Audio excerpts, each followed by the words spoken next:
Close your eyes and imagine you're standing in a tomb that hasn't been opened for 4,000 years. The air is thick with ancient dust, and your torch flickers against walls covered in paintings so vivid, so alive, that the figures seem to breathe in the dancing light. But here's what will haunt you for the rest of this journey. These aren't just decorations. They're instructions, a manual for the afterlife. And the person who painted them believed that if they got even one detail wrong, a soul would be lost forever in the darkness between worlds. Welcome back to Art History, where we follow the golden thread that connects every brushstroke in human history. I'm your guide through the Midnight Museum of Human Creativity, and tonight, we're about to discover how art became magic, how pictures became prayers, and how 3 ancient civilizations created the visual language that still speaks to us today. But before we begin, let me tell you something that will change how you see every museum you'll ever visit. Hidden in plain sight, scattered across the world's greatest collections, are the remnants of the most sophisticated visual communication system ever created. One that was deliberately destroyed, its secrets buried, its masters silenced. Tonight, you'll learn to read the signs they left behind. Our story begins not with a discovery, but with a cover-up that lasted 3,000 years. Close your eyes and travel with me to 1922, to a valley in Egypt where the desert sand holds secrets deeper than any ocean. Howard Carter is about to make the discovery that will change everything we think we know about ancient art. But what he finds will also reveal the first great art conspiracy in human history. As Carter's chisel breaks through that final wall into Tutankhamun's tomb, his candle flame reveals something impossible. The walls aren't just decorated. They're alive with a story so perfectly preserved, it seems painted yesterday. But here's what they didn't tell you in school. These paintings weren't meant for human eyes. They were meant to be seen by gods. But we're getting ahead of ourselves. To understand what Carter really discovered that day, we need to go back to where it all started. To a land between 2 rivers where humanity made its first deal with immortality. Picture ancient Sumer, 4000 BCE. The world's first cities rise from the Mesopotamian mud like fever dreams made of brick and ambition. And in the heart of these cities, in temples that scrape the belly of heaven itself, something extraordinary is happening. The first human being is about to discover they can trap a soul. His name might have been Enlil-Bani, and he's hunched over a clay tablet in the temple of Uruk, stylus trembling in his hands. But he's not writing, he's drawing. And what he's drawing will change the trajectory of human consciousness forever. A simple figure, a man with a spear. But as Enlil-Bani scratches those final lines, something happens that makes his blood run cold. The figure seems to move, to breathe, to watch him with clay eyes that hold too much intelligence. This is the moment art stops being decoration and becomes sorcery. Because Enlil-Bani has just discovered something that will obsess humans for the next 6,000 years. That images don't just represent reality, they participate in it. They don't just show us the world, they create new worlds. And in these new worlds, different rules apply. Watch what happens next. Word spreads through Uruk like wildfire. The priests come running. They see Enlil-Bani's clay figure, and their faces go white with terror and wonder. Because they understand immediately what this means. If images can capture essence, if pictures can hold souls, then whoever controls the images controls reality itself. This is when art becomes political. This is when pictures become power. Within a generation, every temple in Mesopotamia employs artists. But these aren't artists as we understand them. They're visual shamans, reality engineers, soul trappers, and they work under the strictest rules humanity has ever imposed on creativity. Let me tell you about the artist who created the standard of yore, that famous mosaic showing peace and war in perfect balance. His name is lost to history. Let's call him Kish.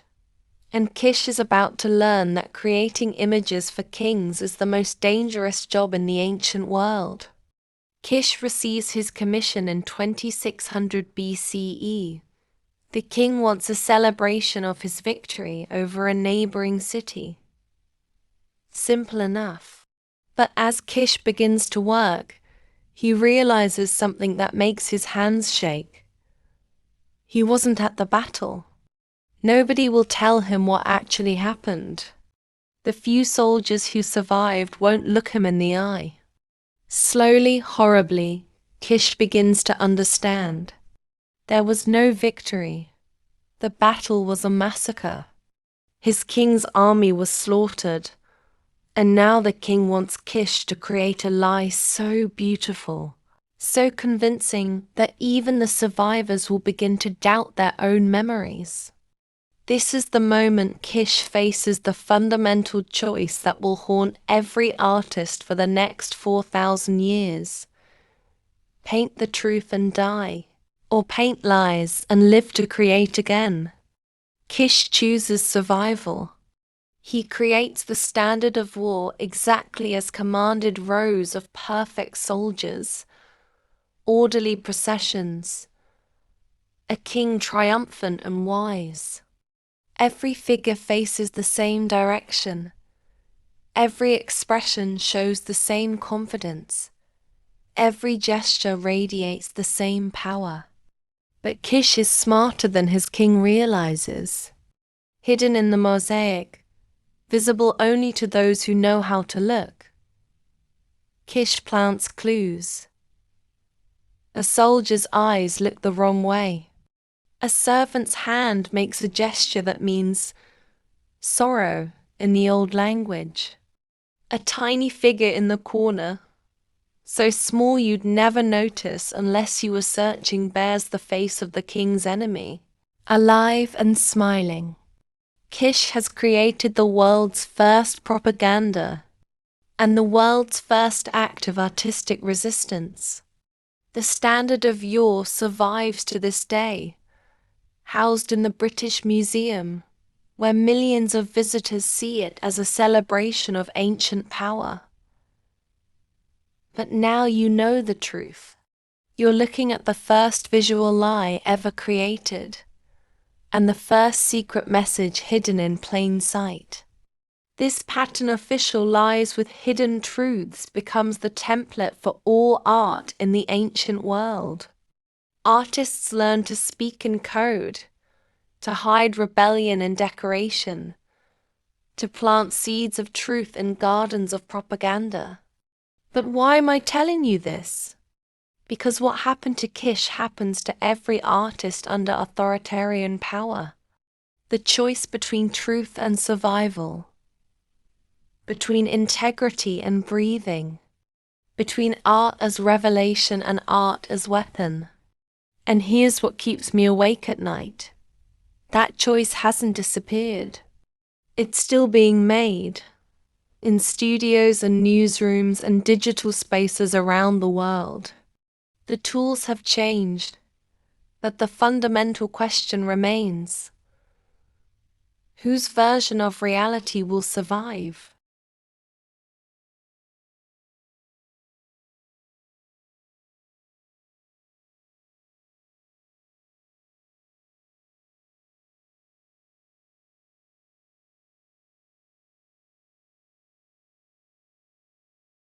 The Nile, a people obsessed with death, are about to make discoveries about life that will leave even the Sumerians stunned.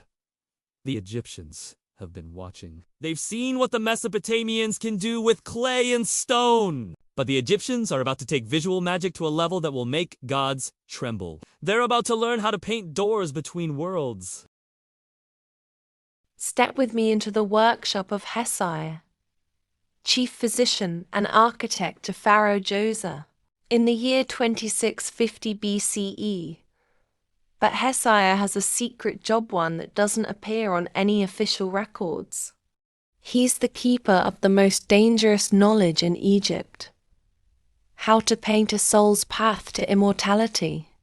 The workshop is hidden beneath the step pyramid at Saqqara, connected to the surface by tunnels so narrow they feel like stone throats. And in this underground chamber, by the light of oil lamps that cast dancing shadows on limestone walls, Hesiod is training his son in an art so powerful it could overthrow pharaohs. "Watch," Hesiod whispers, his brush loaded with pigment made from ground lapis lazuli worth more than gold. Every stroke matters. Every color has meaning. Get it wrong, and the soul wanders lost between life and death for eternity. The young man's name is lost, but let's call him Ankh. And as he watches his father work, Ankh begins to understand something that makes his breath catch. They're not painting pictures. They're writing spells. Visual spells. Magic that works through the eye instead of the ear. This is the secret the Egyptians discovered, that images don't just show reality, they can alter it. But they took this knowledge further than any civilization before or since. They learned to paint doorways between the world of the living and the realm of the dead. Every line in Egyptian art follows mathematical formulas passed down through generations of artist priests.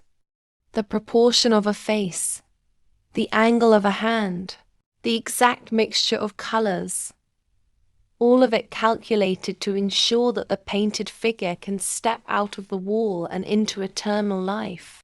But here's what archaeologists are only beginning to understand.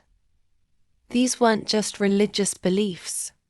The Egyptians had discovered something about consciousness, about the relationship between vision and reality, that we're only now rediscovering in laboratories around the world. They knew that what we see literally rewrites our brains, that images change us at the cellular level, that the right picture, seen at the right moment, can alter the trajectory of a soul. Let me tell you about the most dangerous painting ever created. In a tomb beneath the Valley of the Kings, archaeologists recently discovered something that wasn't supposed to exist. A painting that shows the afterlife exactly as it is, not as the priest said it should be. And what it reveals is so disturbing that the Egyptian government has classified the discovery. The painting shows the traditional scenes, the weighing of the heart, the journey through the underworld, the judgment before Osiris. But hidden in the composition, visible only under certain lighting conditions, is another layer. A layer that shows the truth. The afterlife isn't paradise. It's not punishment either. It's empty. Vast spaces of nothing, populated by shadows that were once human, wandering in circles through eternity, slowly forgetting who they were. This painting was created by a tomb artist whose name we'll never know. Let's call her Nefret. And Nefret paid the ultimate price for her honesty. When her painting was discovered by the priests, she was buried alive in the tomb she had decorated. Her mummified remains were found sealed behind a wall, her hands still stained with paint, her final message scratched into the stone. I painted what I saw. But here's the truly terrifying part. Nefret's painting suggests the Egyptians knew the truth about death all along. The beautiful afterlife scenes, the promises of eternal paradise, the detailed instructions for navigating the underworld, all of it was a magnificent lie designed to give meaning to meaningless existence. The entire Egyptian civilization was built on the world's most elaborate art conspiracy. Yet somehow, this lie created the most beautiful visual culture in human history. Egyptian paintings pulse with life so vivid it seems supernatural. Colors so pure they seem to glow from within. Figures so graceful they redefine what human bodies can express.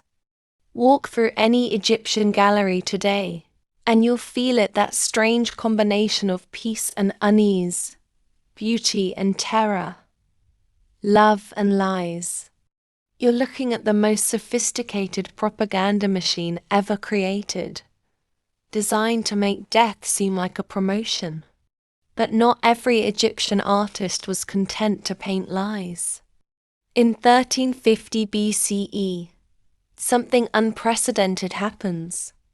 A pharaoh named Akhenaten commissions art that breaks every rule, violates every tradition, challenges every assumption about how Egyptian painting should look. And the results are so shocking that later pharaohs will literally try to erase them from history. Akhenaten's artists paint the royal family with elongated skulls, feminine hips, and expressions of genuine emotion. They show the pharaoh kissing his wife, playing with his children, even picking his nose. For the first time in 1,000 years, Egyptian art shows human beings being human. This isn't just artistic revolution, it's spiritual terrorism. Because if the pharaoh can be shown as imperfect, mortal, flawed, then the entire cosmic order built on his divine perfection crumbles. The master artist behind this revolution is a man named Beck, and his workshop inscriptions reveal something extraordinary. He believes art should show truth, even when truth is uncomfortable. Especially when truth is uncomfortable. I am one who was instructed by His Majesty, Beck writes. He taught me, and I became skilled in the secrets of divine images. No one before me had knowledge except His Majesty alone. But what secrets? What knowledge?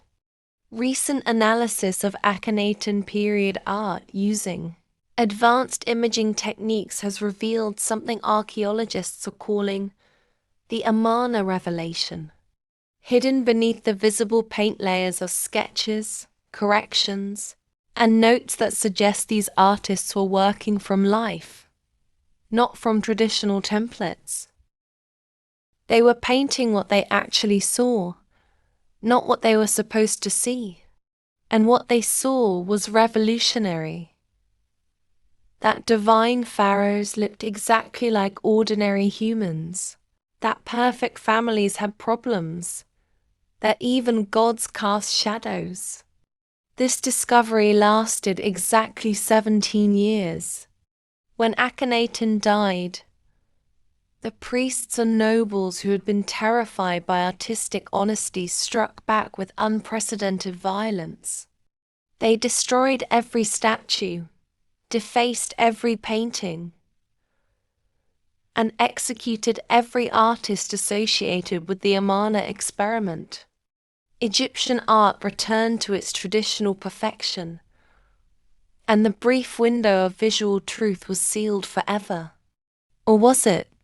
Because even as Egyptian artists were being murdered for painting truth, their influence was spreading across the ancient world. Ships carrying Egyptian goods, traders sharing Egyptian stories, diplomats examining Egyptian paintings, all of them were carrying revolutionary ideas to places where different rules applied. and on a collection of islands in the Mediterranean, a people who called themselves the children of gods were about to take these Egyptian discoveries and transform them into something that would terrify kings for the next 2,000 years. The Greeks were about to discover that if humans could paint like gods, maybe humans were gods. Picture Athens in 480 BCE. The Persian fleet darkens the horizon like a storm cloud made of ships and death. Xerxes, the king of kings, commands more soldiers than there are stars visible on a clear night. Against him stands Athens, a single city-state with more artists than warriors. The Persians expect easy victory.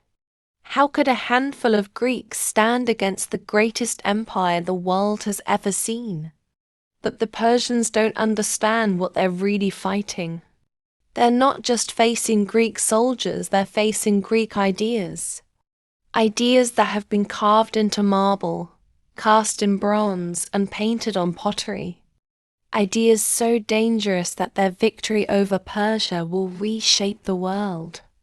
Let me show you what I mean. Close your eyes and step into the workshop of Myron in the year 460 BCE. The floor is ankle deep in marble dust, and the air rings with the sound of chisel on stone. That this isn't the methodical, rule-following carving of Egyptian sculptors. This is something entirely new, violent, passionate, alive.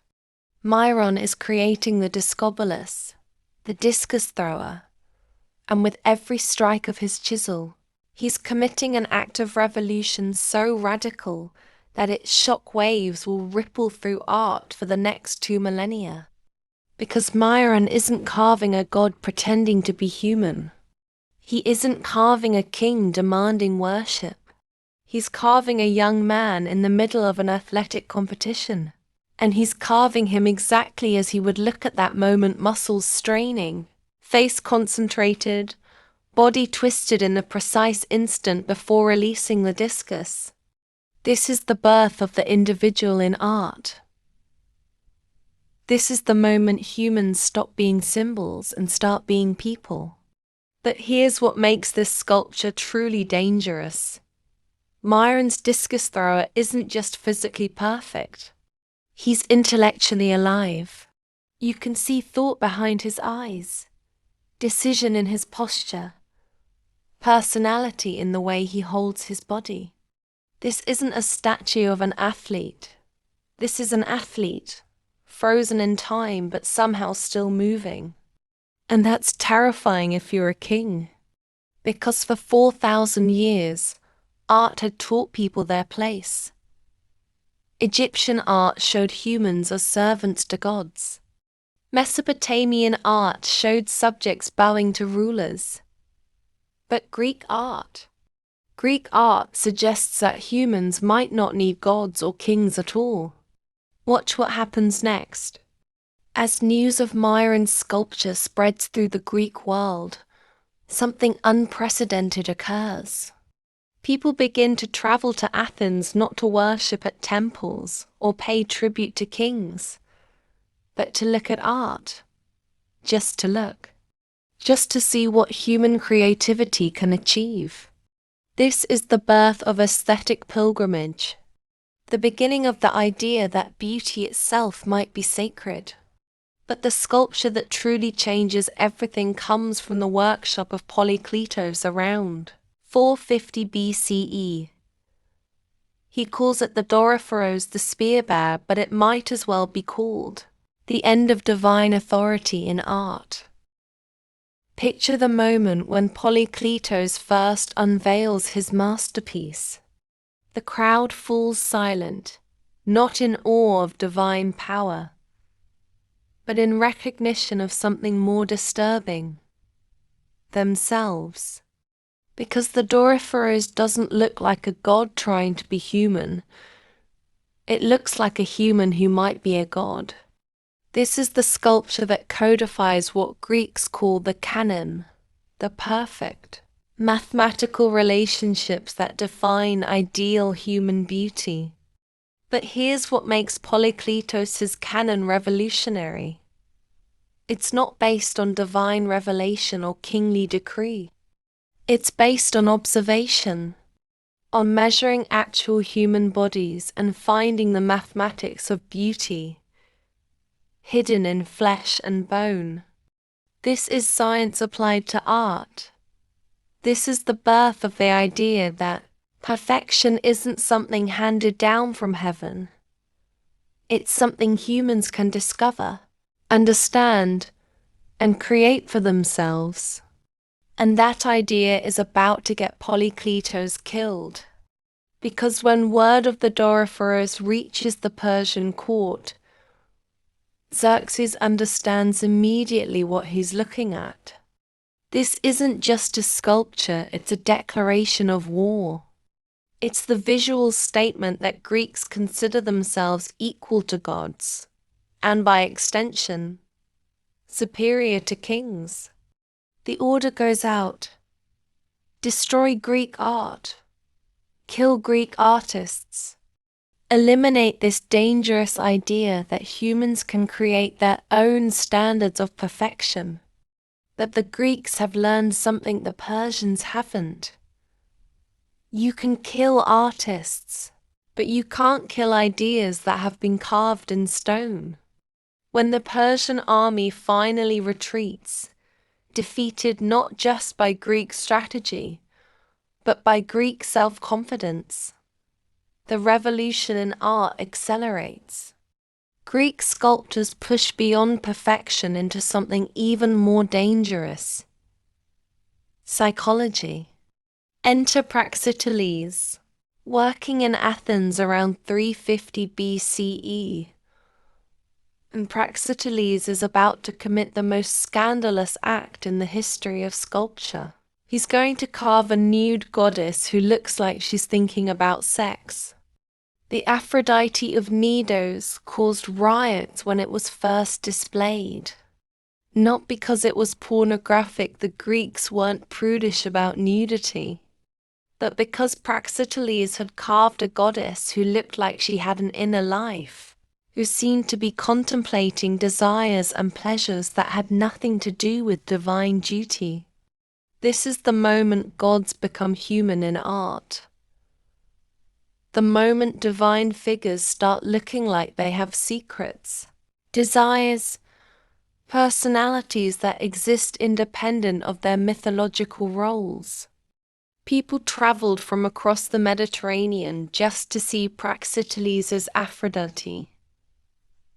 Ships detoured from trade routes. Merchants spent fortunes on passage. Young men fell in love with the statue and spent their attenses trying to buy it. But here's the detail that art historians whisper about. Several viewers became so obsessed with the sculpture that they tried to climb onto the pedestal and, well, let's just say that security around valuable statues became necessary for the first time in human history. The Aphrodite of Knidos wasn't just art. It was the world's first media phenomenon. The first time an image became more famous than the reality it depicted. And that's when the real revolution begins. Because once Greeks discover that art can create desire, that images can inspire obsession, that beauty can drive behavior, they start applying these discoveries to politics. Let me tell you about Phidias, the master sculptor who will push Greek art into territory so dangerous that it will cost him his life. Phidias receives the ultimate commission: create the sculptural program for the Parthenon, the temple that will stand as Athens' eternal statement of power and beauty. The Athenian assembly gives him unlimited resources, the finest materials, and complete artistic freedom. They have no idea what they've just unleashed. Because Phidias decides to tell a story in marble, The story of Athens' victory over barbarism, democracy's triumph over tyranny, Greek civilization's superiority over all other ways of life. But he tells it in a way that makes every viewer a participant. The Parthenon sculptures don't just show mythological battles, they show the emotions of combat. The fear in a centaur's eyes. The determination in a lapith's face. The moment when victory shifts from one side to another. Walking around the Parthenon becomes a psychological journey. You don't just see the story, you live it. You feel the weight of civilization resting on Greek shoulders. You understand viscerally why democracy is worth dying for. This is propaganda raised to the level of high art. This is the moment visual media learns to change minds by changing hearts. But Phidias makes one fatal mistake. He gets cocky. Hidden in the shield of his famous statue of Athena, the gold and ivory masterpiece that stands inside the Parthenon, Phidias carves his own portrait, not as a signature in a corner, but as a heroic figure fighting alongside the mythological warriors. This isn't just artistic pride. This is revolution. Because Phidias is claiming something no artist has ever dared claim. That his individual vision, his personal creativity, his human imagination is worthy of standing alongside the gods. The trial of Phidias becomes the most famous art scandal of the ancient world. The charges are impiety, placing his human face among divine figures. But everyone understands what he's really being tried for. The crime of claiming that artists matter. Phidias dies in prison, but his revolution survives.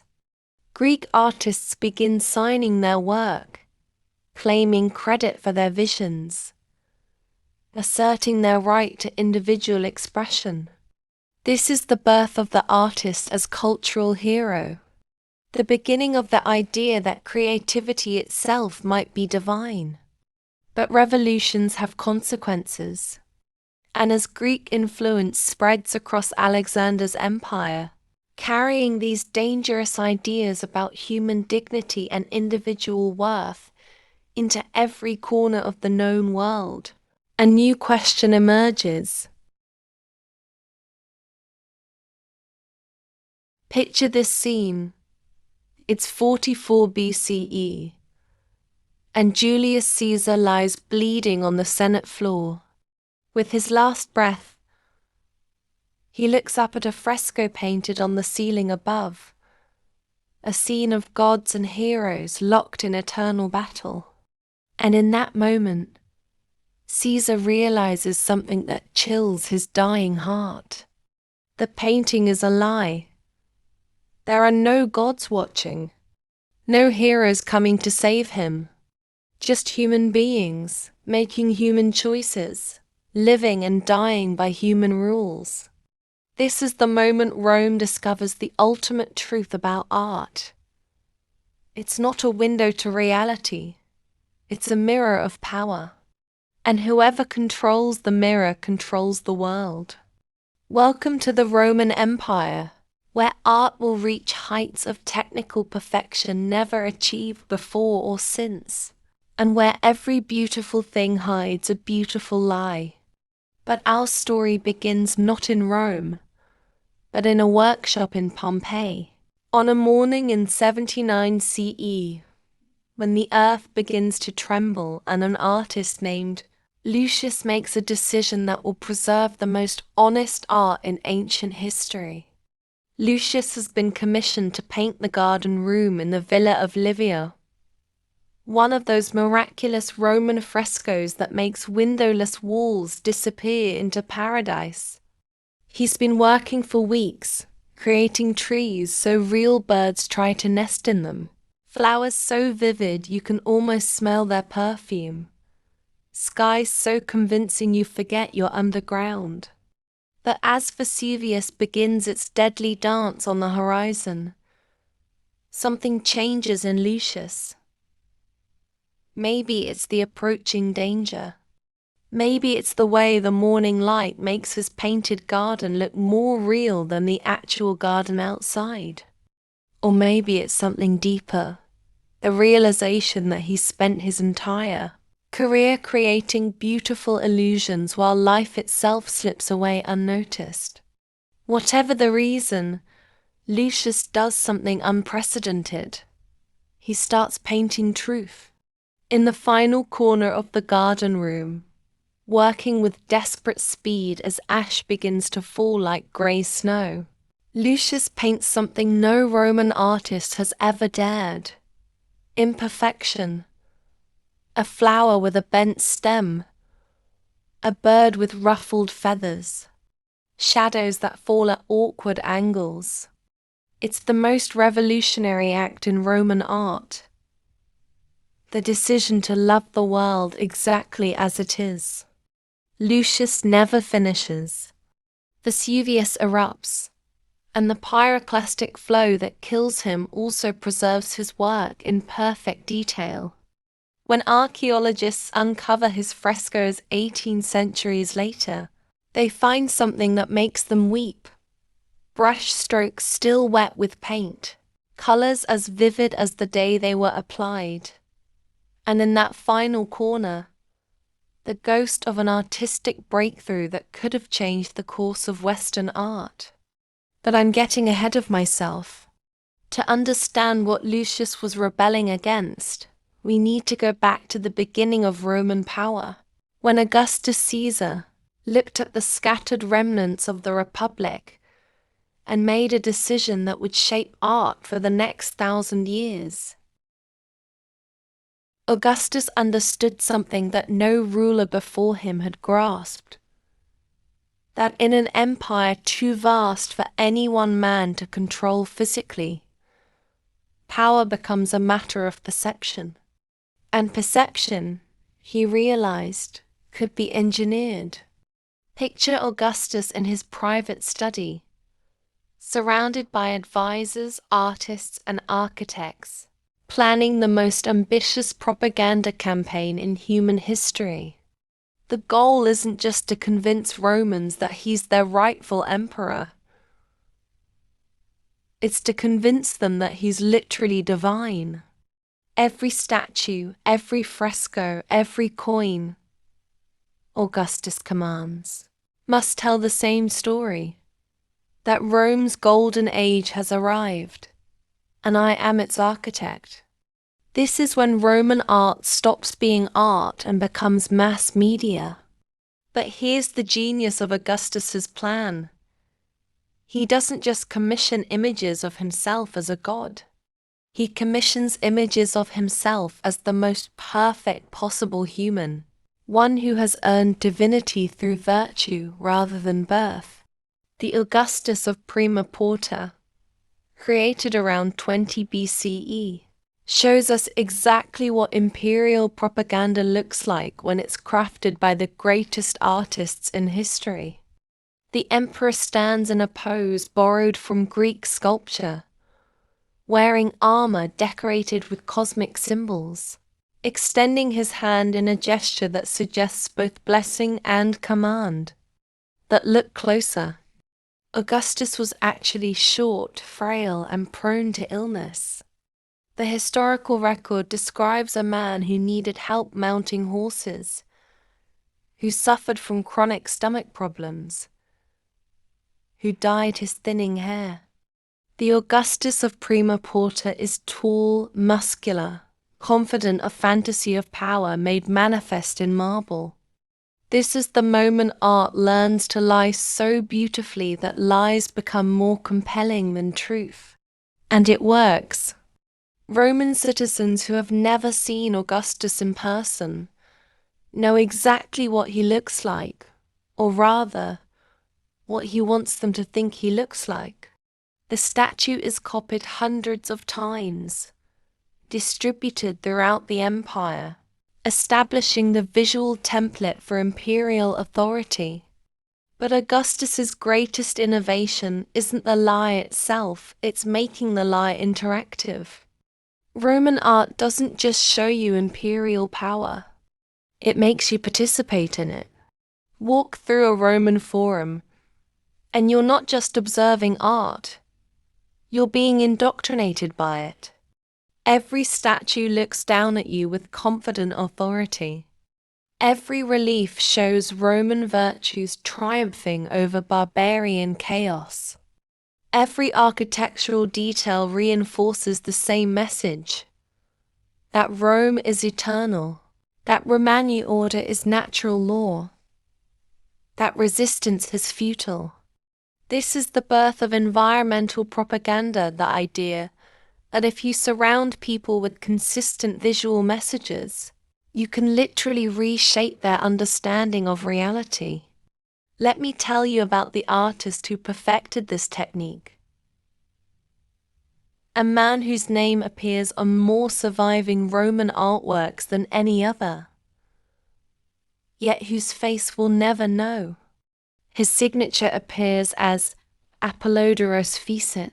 Apollodorus made this, and his workshop produced the visual language of empire. Apollodorus understood something that modern advertisers have rediscovered: that repetition creates truth. Show someone the same image enough times, and they'll start to believe it represents reality rather than propaganda. Working in Rome during Trajan's reign, Apollodorus creates the template for imperial art that will define Roman culture for the next 3 centuries.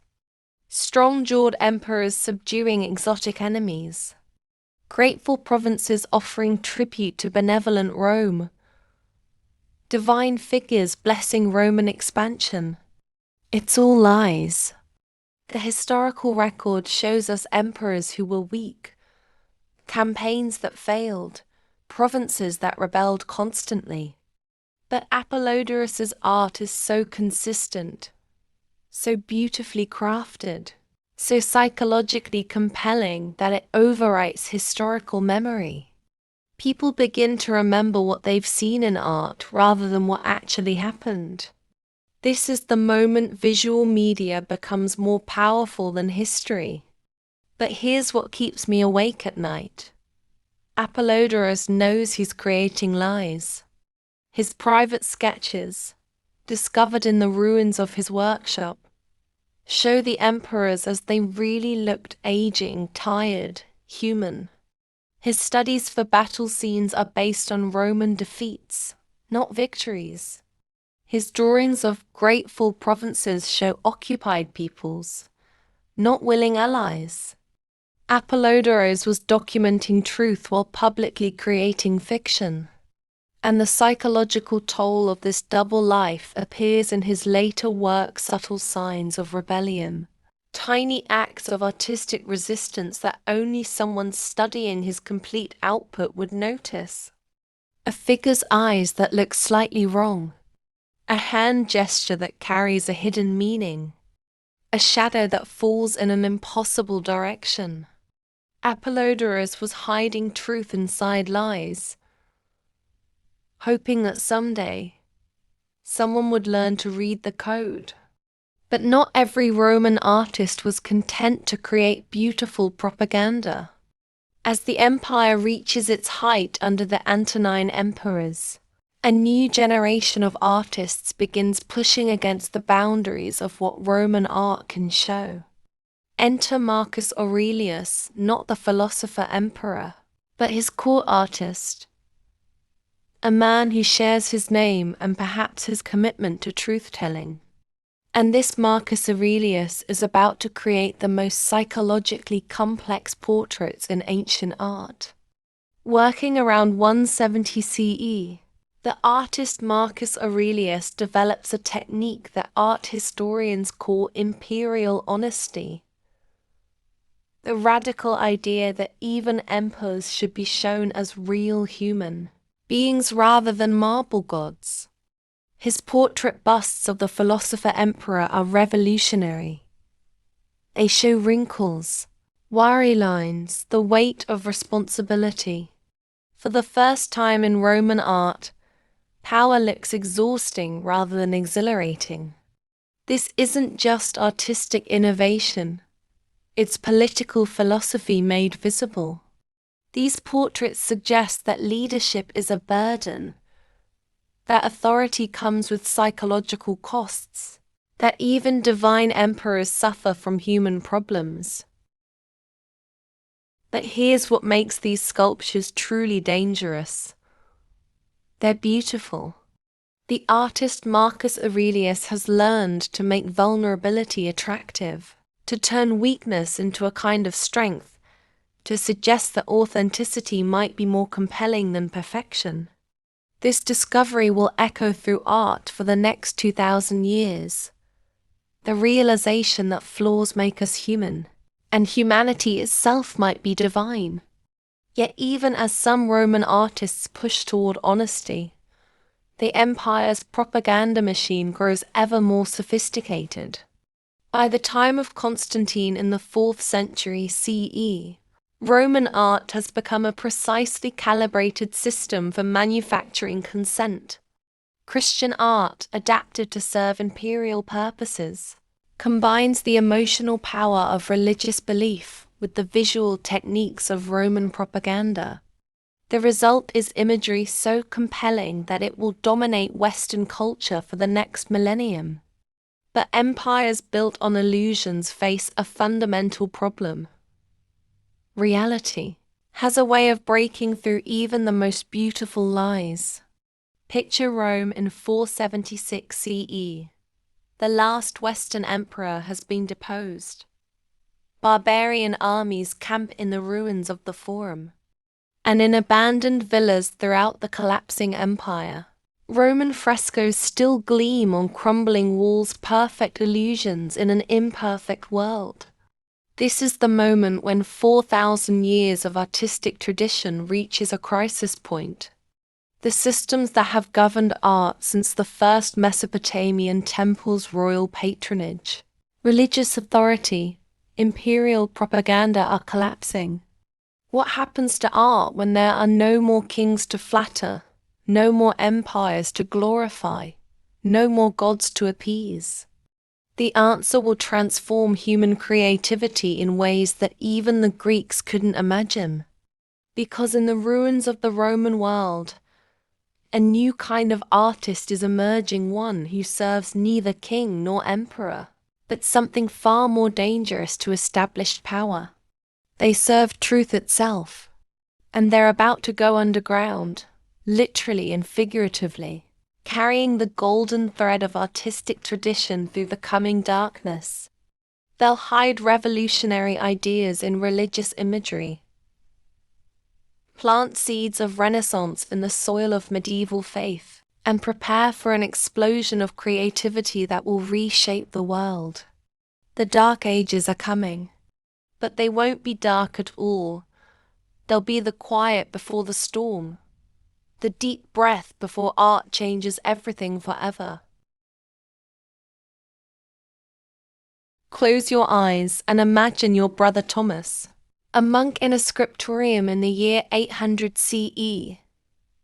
The world outside your monastery is chaos. Vikings raid the coasts. Kingdoms rise and fall like seasonal crops, and the learning of Rome crumbles like ancient parchment.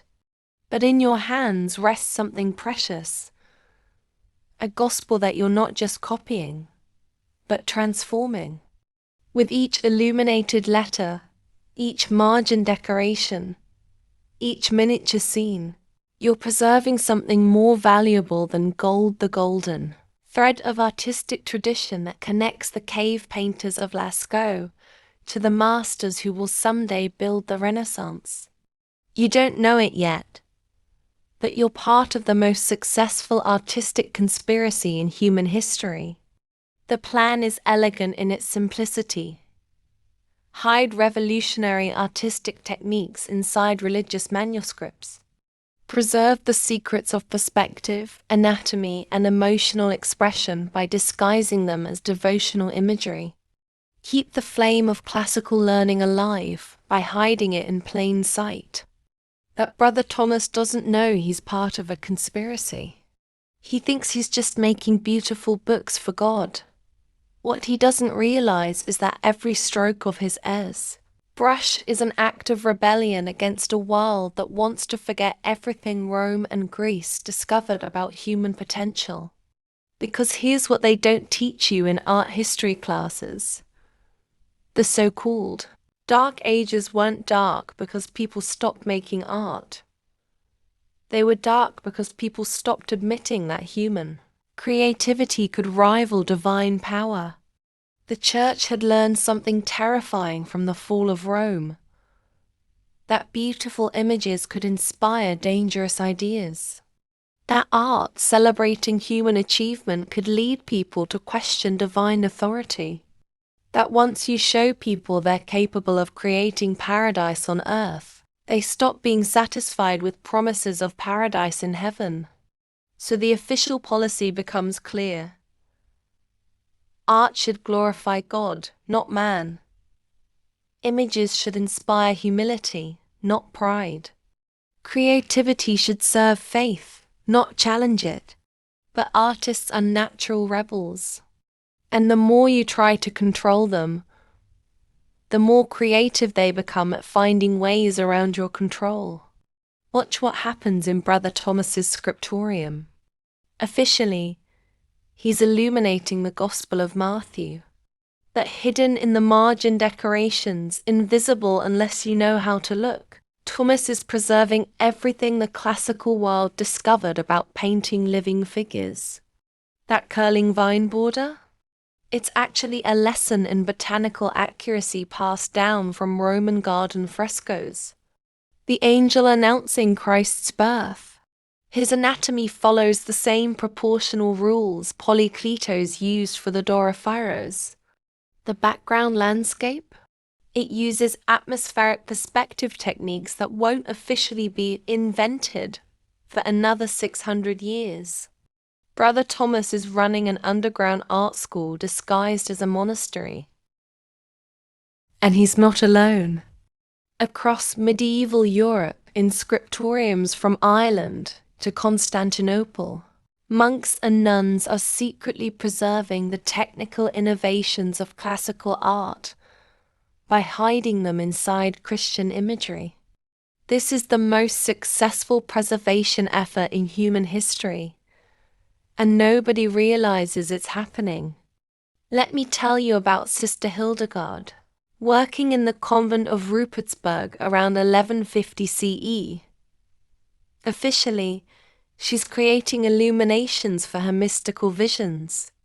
But Hildegard has discovered something that makes her hands tremble as she paints. She can see things that aren't supposed to exist yet. In her visions of divine light, Hildegard sees perfect geometric relationships, mathematical harmonies, proportional systems that won't be discovered by Renaissance artists for another 3 centuries. But here's what makes Hildegard dangerous. She paints what she sees, not what she's supposed to see.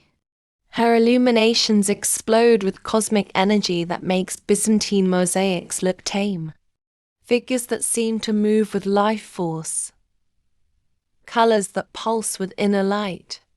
Compositions that draw the eye into spiraling journeys through dimensions of experience that official church doctrine insists don't exist.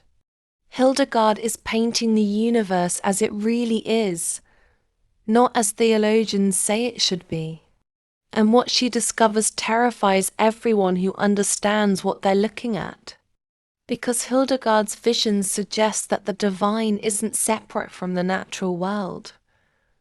It's embedded in it.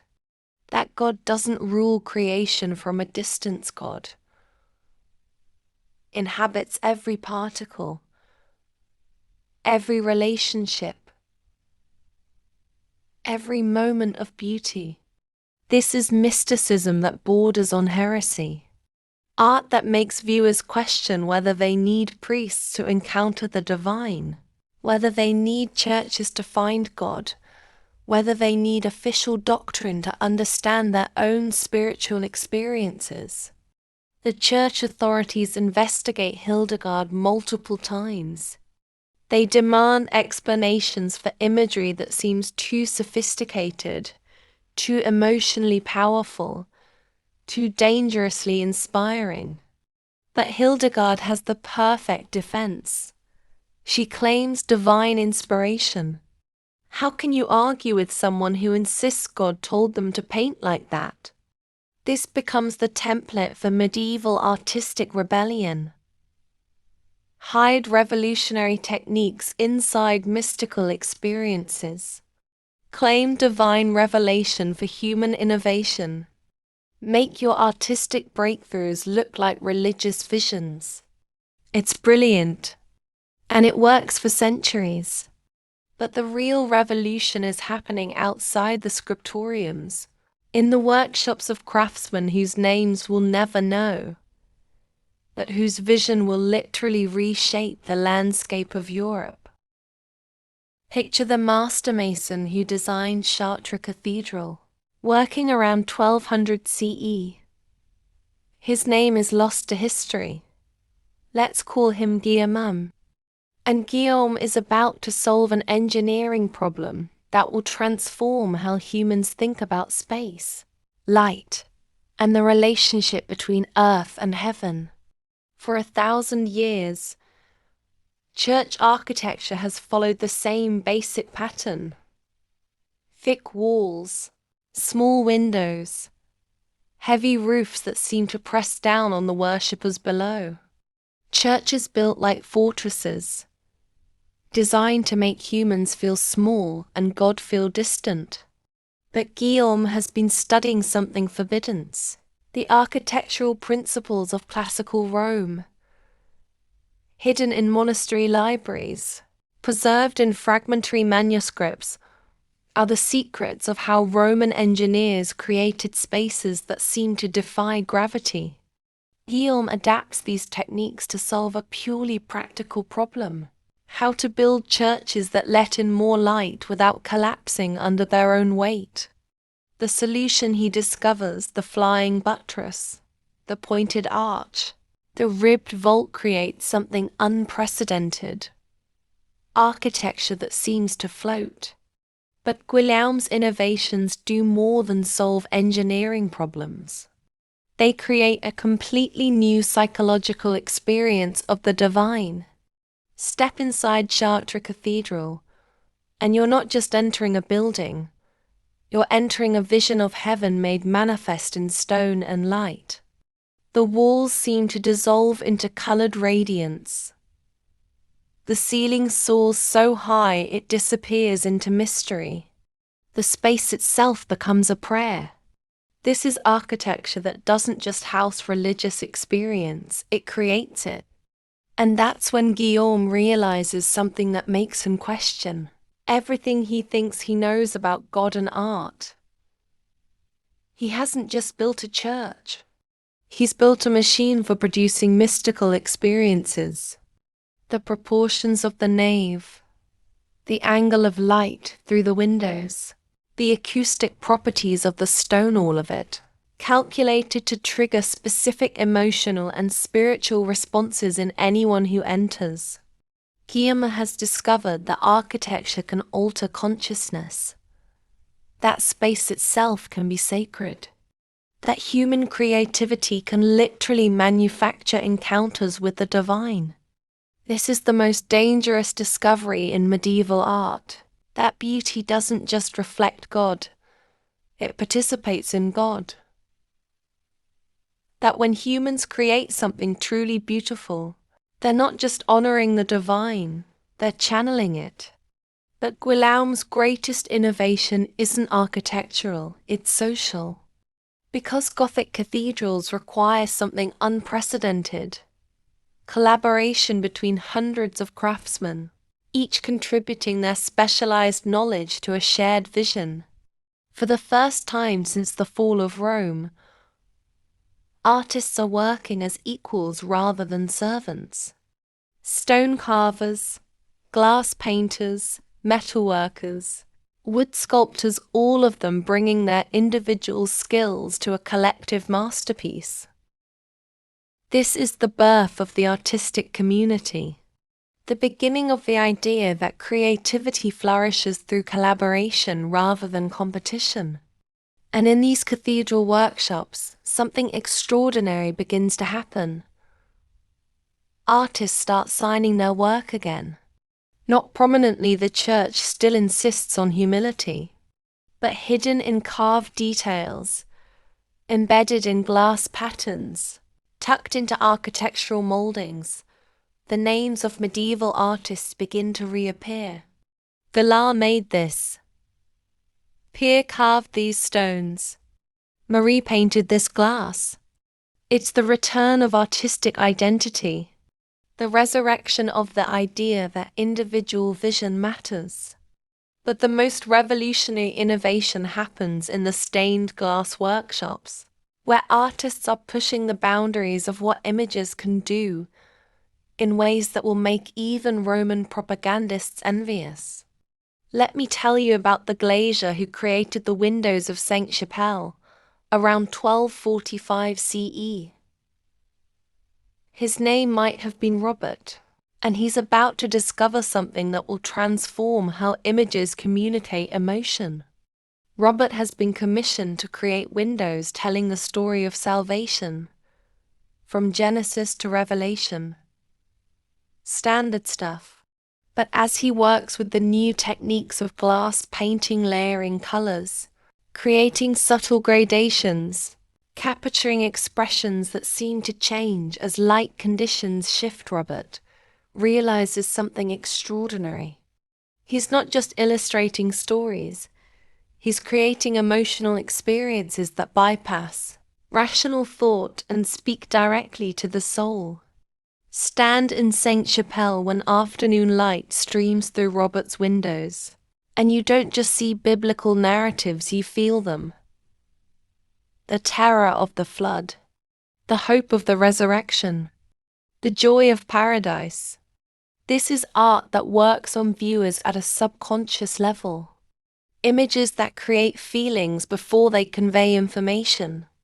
Robert has discovered what modern neuroscience is only beginning to understand: that visual input can directly alter brain chemistry, that the right combination of color and form can trigger profound emotional and spiritual responses. But here's what makes Robert's discovery truly dangerous. If images can create religious experiences, then whoever controls the images controls the spiritual life of the community. This realization spreads through the cathedral workshops like wildfire. Artists begin to understand that they're not just craftsmen serving the church. They're creators of consciousness, architects of experience, engineers of the soul. And that understanding changes everything. By 1300 CE, something unprecedented is happening across Europe. In towns from Florence to Bruges, a new type of artist is emerging, one who serves neither monastery nor cathedral, but the growing class of merchants and bankers who are reshaping European society. These artists bring all the technical innovations preserved in monasteries and perfected in cathedral workshops into the secular world. But they adapt these techniques for a completely different purpose. Not to glorify God, but to celebrate human achievement. This is when art becomes dangerous again. Picture Giotto in his Padua workshop around 1305, painting the Arena Chapel frescoes that will revolutionize how images tell stories. Giotto has learned everything the medieval masters knew about emotion, psychology, and visual narrative. But he's applying these techniques to make biblical figures look and feel like real people. His Virgin Mary doesn't float in divine perfection. She grieves like any mother would. His Christ doesn't suffer with divine patience. He experiences human pain. His apostles don't pose in holy stillness. They react with genuine shock, fear, and confusion. Giotto is painting the sacred as if it were human, and the human as if it were sacred. This isn't just artistic innovation, it's theological revolution. Because if biblical figures look like ordinary people, then ordinary people might be more like biblical figures than anyone previously imagined. If Mary can be painted as a real woman, then real women might partake of Mary's divinity. If Christ can be shown experiencing human emotions, then human emotions might be sacred rather than sinful. Giotto is democratizing the divine through art, making the sacred accessible to anyone who can recognize their own humanity in painted faces. And the response is immediate and explosive. People travel from across Europe to see Giotto's frescoes. They weep before his lamentation, laugh at his irreverent angels, find their own faces reflected in his crowd scenes. This is the moment art remembers its power to change how people see themselves and their world. But we're getting ahead of ourselves. Because what Giotto represents is just the beginning, the first green shoots of a revolution that will explode across Europe with the force of a cultural earthquake. The Renaissance is coming. And when it arrives, it will take everything the medieval world discovered about art's power to shape consciousness and amplify it beyond anything the ancient world ever imagined. That story, the story of how art learned to literally reshape reality, belongs to our next episode. Close your eyes one final time and feel the weight of that golden thread in your hands. Tonight, you followed it through 4,000 years of human creativity. From the first soul-trapping images of Mesopotamia through the paradise-painting chambers of Egypt, from the marble rebellions of Greece to the beautiful lies of Rome, finally into the hidden workshops where medieval artists preserved the flame of classical knowledge while preparing for something unprecedented. You've witnessed art become magic, transform into propaganda, evolve into rebellion, and finally learn to hide revolutionary ideas inside religious imagery. You've seen how images can capture souls, alter consciousness, and reshape entire civilizations. But more than that, you've discovered something art historians rarely discuss: that every image you've ever seen, every work of art that's ever moved you, every visual story that's ever changed your perspective, they all carry the DNA of these ancient discoveries. The advertising that influences your decisions. It uses techniques perfected by Roman propagandists. The movies that make you cry? They apply emotional strategies developed by Gothic cathedral glaziers.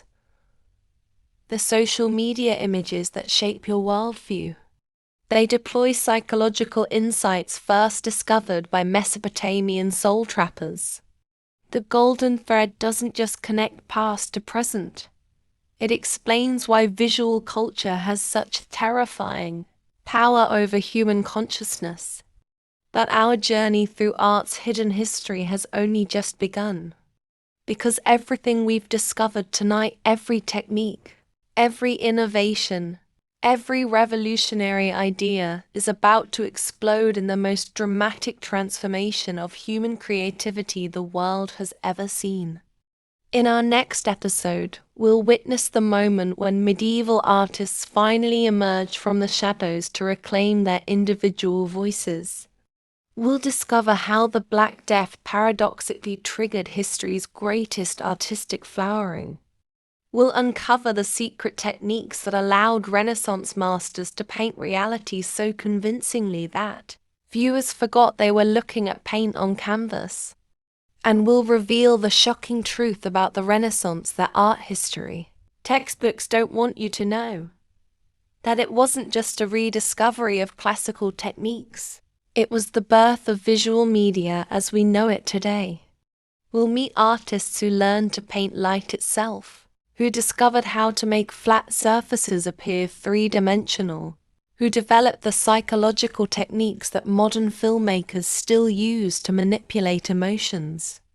We'll explore workshops where scientific discovery and artistic innovation merge, into something that would reshape not just art, but human consciousness itself.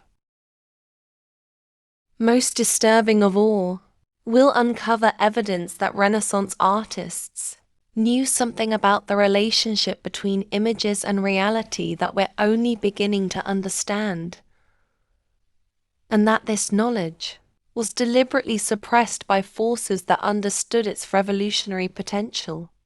The Renaissance wasn't just an artistic movement. It was a consciousness revolution, and its shock waves are still reshaping our world. Until then, remember, every time you're moved by an image, changed by a photograph, convinced by an advertisement, or transported by a movie, you're experiencing technologies of consciousness that began in caves 40,000 years ago and have been refined by every civilization since.